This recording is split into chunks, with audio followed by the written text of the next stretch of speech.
어제 윤석열 대통령의 단행 심판 변론 여당에서는 어떻게 봤는지 김재석 국민의힘 의원과 이야기 나눠보겠습니다. 의원님 안녕하세요. 네, 안녕하세요. 김재석입니다. 네, 어제 탄핵 심판이 있었어요. 변론. 예. 보면은 김용현 전 장관 때는 김용 대통령에게 유리한 얘기만 나왔죠. 근데 어제는 뭐 장군 2명과 전 국정원 차장 유리한 얘기도 있고 불리한 얘기도 있고 답 안 한 것도 있고 여러 가지가 네. 혼재돼 있는데 이거 큰 틀에서 어제 어떻게 봤습니까? 이번 여당 의원들은 좀 착잡하죠. 그래도. 그럼요. 네. 그리고 그게 이제 막 뭐 풍문으로만 네. 그런 일들이 있었다라고 하는 것이 이제 재판장에서 당사자의 입으로 나오니까 아무래도 걱정도 되고 그러죠. 근데 앵커께서 뭐 불리하냐 뭐 어떻게 됐냐 이렇게 여쭤보셨지만 예. 이미 탄핵 심판이 진행되고 있다는 것 자체가 매우 불리한 국면인 거고. 그 자체가 그렇죠. 예. 불리하냐 더 불리하냐의 문제인데 예. 더 불리하게 된 건 사실이죠. 더 불리하게 됐다라는 거는 어떤 의미세요? 예를 들면 예. 그 몇 가지 이 뭐 논박들이 오갔던 내용들, 특히 뭐 요원이냐 의원이냐. 어제 국회에 있었던 거 체포조 뭐 이런 그렇죠. 의원 체포 관련된 거 말씀하시는구나. 이제 우리 대통령 측에서는 의원이 아니라 요원을 끌어내렸다라는 증언을 하셨는데 아니다. 그거는 의원이다. 어제 곽종문 사령관 국회에서 그건 그렇게 얘기했어요. 그렇게 이야기한 분도 계시고요. 예. 뭐 그다음에 홍장원 차장 같은 경우에도 뭐 끌어내라고 뭐 지시 받았다 이런 것들은 정말 그런 일이 있었나라고 했는데 이제 당사자들이 그렇게 이야기를 하니까 아무래도 아직까지는 진술 단계지만 좀 걱정은 되죠. 그러나 뭐 이 재판 결과라든지 이 국면이 사실 좀 혼란스럽긴 해요. 왜냐하면 당사자들이 굉장히 여럿이잖아요. 맞아요. 계엄이 누구 하나 혼자 와서 할 수 있는 문제는 아니니까. 근데 뭐 이진우 소방사령관 같은 경우에는 또 다른 진술도 하고 이다 보니까 뭐 결국 진실 공방으로 더 갈 것 같습니다. 알겠습니다. 어제 대통령의 말만 좀 짚어보죠. 장군들의 이야기 언급은 뭐 그렇다 하고 어제 아무 일도 일어나지 않았는데 왜 자꾸 그러십니까? 라는 취지의 얘기. 호수 위에 떠 있는 달 그림자를 쫓는 느낌이다. 이런 이야기. 이후 대통령의 이 발언은 어떻게 보세요? 아무 일도 일어나지 않진 않았죠. 지금도 이 국회 본회의장에 가게 되면 그 저 뒤쪽에 의자들 막 쌓아놓은 게 있거든요. 부서진 의자들 쌓아놓은 게 있거든요. 뭐가 치웠는지 모르겠습니다. 그게 아마 12월 3일 그 국회에 군이 들어오는 걸 저지하기 위해서 이 장애물을 설치하는 과정에서 이제 국회 기물들을 쌓아놨던 것들이 파손되고 하면서 이제 창고에 밀어넣었던 건데 얼마 전까지 제가 그게 이렇게 여전히 쌓여 있는 걸 봤거든요. 근데 아무 일도 일어나지 않은 건 아니죠. 적어도 국회에 제가 국회 담장 넘어서 들어갔던 때를 기억하면 군이 국회에 들어왔었고 헬기가 떴었고 유리창이 부서졌던 건 사실이죠. 다만 계엄의 목적을 달성하지 못했을 뿐이지 계엄이 벌어진 사실이 없던 건 아니죠. 이 호수 위에 떠 있는 달 그림자 쫓는 거다. 이건 뭔가 이제 실체가 없는 것도 왜들 그래? 뭐 이런 취지인 것 같은데 대통령이 이런 비유를 하는 의도는 뭘까요? 뭐라고 짐작하세요? 그러니까 뭐 몇 가지 진술들이 나왔잖아요. 뭐 이렇게 뭐 겁을 주기 위한 목적이었다. 뭐 실제로는 경고성 계엄이다. 경고성 계엄이었다. 이제 그런 맥락인 것 같긴 하거든요. 그러나 제가 말씀드린 대로 그 뭐 내심의 의사까지 우리가 뭐 관심법이 있는 건 아니니까. 근데 그것까지 파악할 수는 없지만 적어도 전 국민이 포고령을 확인했고 군이 군대에 들어오는 것까지는 확인했기 때문에 이 말은 저한테는 약간 공허하게 들립니다. 알겠습니다.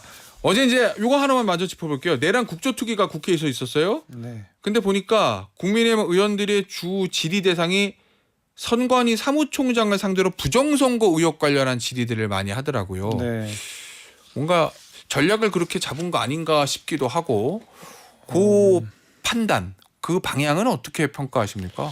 그러니까 뭐 어쩔 수 없을 것 같아요. 왜냐하면 야당은 매섭게 이 계엄과 탄핵에 거쳐가는 그 과정들을 뭐 물어보는 게 아마 전략일 거고요. 그걸 부각시키는 게 전략일 텐데 우리가 그렇다고 만약에 그 뭔가 계엄을 옹호하는 듯한 발언이 되거나 아니면 뭔가 지금 상황에서 대통령을 비호하는 듯한 발언들을 하게 되면 그건 그거대로 굉장히 위험한 일이고 실제로 국민의힘 지지층 가운데서 부정선거에 대한 의혹이 계속 제기가 돼 있는 상황이니까 그거라도 일단은 좀 밝혀보자라는 취지인 것 같은데 이 부정선거라는 거는 제가 계속 우려가 되는 게 국민의힘에서 공식적으로 아니다라고 얘기를 해야 될 것 같거든요. 공식적으로 아예. 왜냐면 당 대표가 뭐 또는 비대위원장이. 그럼요. 왜냐면 대통령께서 2022년 본인의 대통령 선거에서 사전 선거하셨습니다. 그리고 사전 선거 동력 캠페인을 국민의힘에서 반복적으로 했고요. 그러면 우리 국민의힘이 자주 이야기하는 당론은 부정선거가 없다라는 것이 맞을 겁니다. 이미 당론으로 수차례 사전 선거 투표 동료를 했고 부정선거가 없다라는 것을 공식적으로 몇 번씩 얘기를 했던 상황이기 때문에 새삼 우리가 부정선거 의혹을 다시 밝혀보자 하는 것도 이상한 일이거든요. 그럼 당론을 어기고 다시 한번 당론을 다시 따져보자라는 거기 때문에 저는 지금 계속 뭔가 암처럼 퍼지고 있는 부정선거 음모론은 우리가 공식적으로 차단할 필요가 좀 있다 이렇게 생각이 됩니다. 공식적으로? 네. 알겠습니다. 대통령 접견 얘기 좀 해볼게요. 여당의 투톱이 대통령 접견 가는 거에 대해서 김재섭 의원이 비판 한 2차례 정도 했어요. 네. 어제 이제 김대식 의원이 어제 저랑 이 자리에서 인터뷰를 했는데 제가 그 질문을 하니 김대식 의원의 이야기는 충분히 할 수 있는 얘기다. 메시지 자체는. 다만 김재섭 의원이 조직 부총장인데 의원 개인이 아니고 당직을 맡고 있는데 당직을 맡고 있는 사람이 좀 접견에 대해서 비겁하다 이렇게 표현한 것은 좀 문제가 있는 것 같다 이런 취지거든요. 그러니까 메시지보다는 메신저의 문제다 뭐 이런 것 같은데 어떻게 들으셨습니까 어제? 당직을 가졌으니까 그리고 또 당직이 있는 김대식 의원님께서 그렇게 말씀하시는 거야. 뭐 더한 비판도 제가 받으려면 받는 거죠. 대신에 저도 비판을 받을 수 있는 것처럼 마찬가지로 저도 비판을 할 수 있는 겁니다. 그리고 저에 대한 임명권은 당대표가 가지고 있는 것이기 때문에 제 비판이 못마땅하거나 내지는 제 비판이 말도 안 되는 비판이거나 아니면 물을 일으키면 당대표께서 해임하시겠죠. 저는 뭐 당대표한테 맡겨놓는 거고 그렇다고 해서 제가 있는 당직이 제 언론을 막을 수는 없는 겁니다. 저는 해야 될 이야기를 할 생각입니다. 어제 그 비겁하다. 두 사람이 간 거. 그 입장은 변함이 없으신 거죠? 공식적으로 두 분이 간 거는 저는 여전히 좋지 않았다고 생각합니다. 그리고 물론 제가 이후에 이제 맥락들을 쭉 보니까 권성동 대표는 정말로 개인적으로 가려고 하셨던 것 같고. 애초에 의도는 권성동 원내대표는 약간 비공개로 가려고 했는데 그게 좀 알려졌던 모양이에요. 그리고 제가 굉장히 세게 비판을 또 했지만 또 권성동 대표는 사실 참모도 아니었고 좀 억울한 면은 있죠. 그러나 제가 말씀드린 대로 제가 만약에 조직부총장인데 그런 센 메시지를 해서 문제가 됐다면 원내대표와 당대표가 그 당직을 가지고 그 자리에 가는 거는 마찬가지로 공식적인 거거든요. 그것 역시도 당연히 비판의 대상이 되는 것이죠. 당직을 갖고 왜 그 공식적으로 뭐 개인적으로 가느냐. 아까 김대식 의원님이 비판하셨던 내용이랑 똑같이 제가 비판할 수 있는 겁니다. 혹시 어제 저 면접 이후로 권성동 원내대표나 권영세 비대위원장이 김재섭 의원의 그 비겁 멘트와 관련해서 뭐라고 좀 얘기한 게 있습니까? 물론 이제 당내에서는 말씀하신 대로 당직이 있는데 이렇게 하면 이제 뭐 어떻게 하냐 이런 비판들이 있지만 그렇다고 해서 뭐 권성동 대표, 권영세 대표가 이거에 대해 가지고 뭐 저한테 뭐라고 하거나 이러진 않으셨습니다. 알겠습니다. 어제 이제 갔다 와서 권성동 원내대표하고 권영세 비대위원장 아무 얘기도 하지 않고 국회로 바로 갔어요. 그런데 나경원 의원이 대통령의 메시지입니다. 그리고 서울구치소 앞에서 기자들에 몇 가지 이야기를 했는데 언론에서 가장 주목한 멘트 중에 하나가 요거. 당이 한화돼서 2030 비롯한 국민의 희망 만들어야 된다. 당이 하나되는 거는 제일 중요한 부분이긴 한데 여당 입장에서는 문제는 어떻게 하냐 되냐 요 방향선 아니겠습니까? 그렇죠. 근데 뭐 지금 뭐 굉장히 감사하게도 계엄이라는 뭐 희대의 사건이 있었음에도 불구하고 그 뭐 젊은 분들이 지지를 해주시는 건 굉장히 감사한 일이긴 한데 여전히 팔짱 끼고 니네 얼마나 잘하나 보자.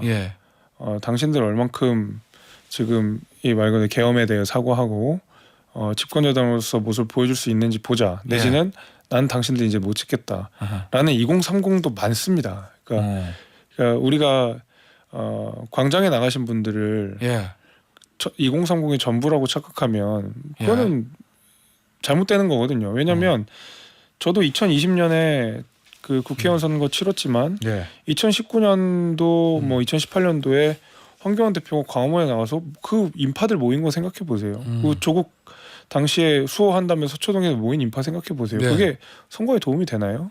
양쪽 다. 양쪽 다 그 광장에 모인 인파가 전 국민의 지지도로 착각하는 순간 진짜 광장의 정치로 빠져버리는 거거든요. 그러면 선거할 때 그 광장을 냉소적으로 바라보는 분들을 놓칠 수 있게 됩니다. 그래서 저는 하나 된다는 말은 좋은데 그 한쪽 어떤 뭐 굉장히 치우쳐져 있는 분들의 이야기만 들어서는 2030 전체를 아울 수 없고 그 2030의 스펙트럼도 굉장히 다양하다는 얘기를 드리고 싶습니다. 그러면 의원님 보시기에는 대통령의 말을 나경원 의원이 전한 대통령의 말에 당이 하나되 그 하나의 방향성은 지금 대통령을 강력히 지지하고 옹호하는 그 강성 지지층 쪽을 하나 되자 이런 뜻으로 이해하시는 거예요? 모르겠습니다. 뭐 나경원 대표가 어떤 뉘앙스로 이런 얘기를 했고 어때 들으셨고 어떻게 말씀하셨는지는 저는 모르겠어요. 왜냐하면 뭐 취재가 안 되잖아요. 그 대통령을만 이렇게 아주 독립적인 공간에서 뵌 거니까. 그러나 글쎄요, 이게 뭐 어떻게 보면 하나만 하는 소리고 당이 하나 돼서 2030 이거 뭐 늘 하는 소리니까 하나만 하는 소리기도 하고 그래서 어떤 맥락인지는 모르겠지만은 제가 아는 선에서는 그 대통령 접견 이후에 백브리핑을 안 하는 걸로 알고 있었는데 저도 이게 뭐 단독 보도로 나와가지고 깜짝 놀라긴 했습니다. 알겠어요. 의원님 이런 걱정을 많이 하셨더라고요. 대통령 접견과 관련해서 과거에 매몰되는 느낌이 든다 이거. 당과 대통령의 관계 설정에 대한 좀 아쉬움이 있습니까? 매우 있죠. 매우 있죠. 뭐 나경원 대표가 나치 얘기를 하셨는데 과거 나치도 선구로 정권 잡았는데 민주당의 독재가 걱정된다고 대통령이 말했다. 그러니까 이제 민주당이 이제 나치라는 비유를 하신 건데 거기에 대해서는 뭐 저도 동의하는 부분이 분명히 있습니다.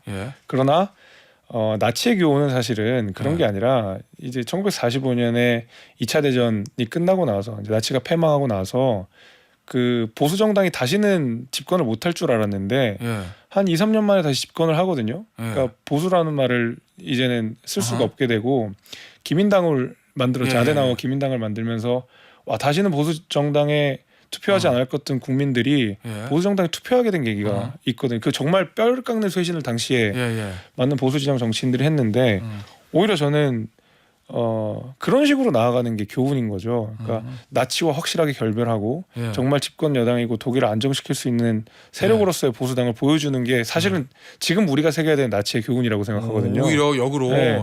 아데나우 수상 같은 경우에는 오히려 반나치 활동을 하셨던 분이거든요. 보수 진영에서 활동하셨지만 그러니까 이런 게 우리한테 새겨야 될 내용인 거지. 이재명이 나치니까 저거 뭐 나치 같은 사람들 나쁘다라는 얘기는 그냥 이재명 나쁘다는 얘기의 변용인 뿐인 거죠. 알겠습니다. 어제 석동현 변호사 인터뷰 보니까 대통령이 앞으로 정치인 접견 안 할 거라던데 다행입니까? 의원님 보시기에? 대통령 이 결정을 왜 했다고 보세요? 제가 알기로 뭐 어느 언론 보도를 보니까 뭐 순번 정해서 여당 의원님들이 대통령 접견한다는 내용을 봤거든요. 저는 권성동 권영세 대표께서 만난 걸로 그쳤으면 좋겠습니다. 그럼 어쨌든 이 대통령이 이런 결정은 의원님 입장에서는 다행이겠네요. 그렇죠. 우리가 이제 대통령을 만난다는 걸 왜 과거라고 표현을 했냐면 이준석 의원이 며칠 전에 그 대선 출마 선언을 했지 않습니까? 맞아요. 그리고 한동훈 전 대표도 슬슬 뭐 몸풀기 시작하는 것 같고요. 이 두 분은 소위 말하는 찬탄파인 거고 대통령과 세게 말하자면 결별을 하고 어떤 윤석열 대통령과의 차별화를 통해서 보수 진영 내에서 정권 재창출을 의지를 가지신 분들이면 메시지가 세게 나갈 거란 말입니다. 대통령에 대해서도 차별화를 세게 할 거란 말입니다. 그렇지만 우리가 만약에 대통령과 너무 강하게 커플링이 되어 있으면 사실은 이준석, 한동훈 이 찬탄파 분들의 메시지를 우리가 도저히 따라갈 수가 없어요. 그러니까 공간이 접어질 거라고 보거든요. 우리가 굉장히 뭐 찬탄파부터 반탄파까지 보수 진영이 넓게 스펙트럼이 있는데 이분들을 다 아우를 수 있으려면 계속 대통령이랑 유착이 딱 되는 모습이 좋을 거라고 보진 않거든요. 그러니까 그런 면에서 이 과거랑 결별하고 예. 오히려 이 새로 계속 치고 나가는 하다못해 이재명 대표도 뭐 뭔가 우클릭한다는 예. 얘기가 있는데 예. 우리가 이제 혁신 경쟁을 비대위가 해야지 뭔가 계속 과거에 매몰되는 모습은 아니었으면 좋겠다는 게 뭐 제 생각입니다. 자, 그러면 국민의힘에서는 지금 공식적으로는 아니다라고 하지만 만약에 국민의힘이 기대하는 사실 조기 대선이 벌어지면 한동훈 전 대표는 경선판에 뛰어들면 그러면 윤석열 대통령과 차별화를 주장할 거고 그거를 가능할 수 있게 하기 위해서라도 현 지도부에서 좀 룸을 열어줘야 된다 이런 입장이신 거예요? 편하게 자기 주장할 수 있도록? 이게 조기 대선이라는 말이 사실은 좀 금기처럼 되어 있는데 예, 당에선 그렇죠. 그건 이제 왜 대통령이 탄핵당한다는 것을 전제로 하는 이야기니까. 예. 그러나 그 우리가 법원의 판단을 예단할 수 없고 예. 탄핵이 기각될 수도 있고 인용될 수도 있는 거잖아요. 예. 그렇다면 저희는 인용될 수도 있는 가능성은 늘 염두에 둬야 된다고 생각하는 거거든요. 예.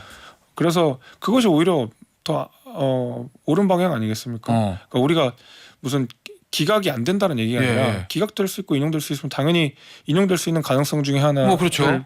따져보고 우리가 준비를 해야 되는데 만에 하나라도 인용이 된다고 했을 때 무방비 상태로 대선이 치러지는 것보다는 미리미리 준비를 좀 하는 게 낫겠죠. 저는 뭐 그런 의미에서라도 좀 어떤 이제 보수 진영 내에서 대통령 자체보다 그냥 보수 진영에 계속 보수의 가치에 동조하는 유권자들을 담기 위해서라도 우리는 그 공간은 늘 확보해 놔야 된다고 생각합니다. 그러면 그 공간 확보의 일환으로 강성 지지층의 문제, 뭐 장단점은 다 있겠죠. 그 문제도 현 지도부에서 그래도 조기 대선 전에 정리해 주는 게 맞다라는 주장도 있던데 어떻게 보세요?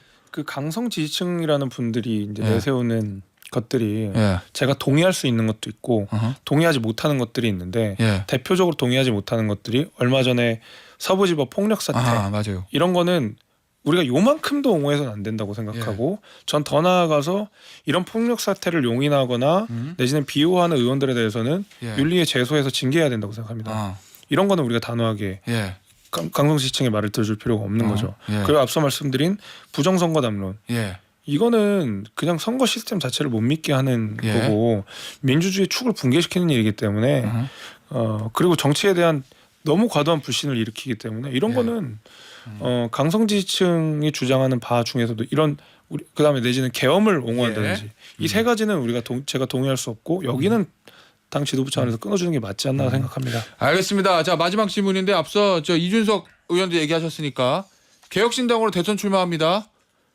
결국 국민의힘 울타리로 끌어들여야 됩니까? 확 당겨야 돼요? 아니면 그냥 독자 행보하게 그냥 둬야 돼요?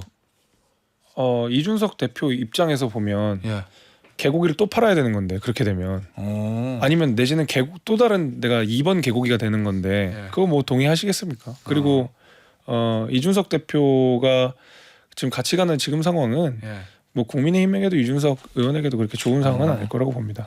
알겠어요. 아직은 생각할 때가 아니다. 뭐 이런 말씀이신 것 같아요. 알겠습니다.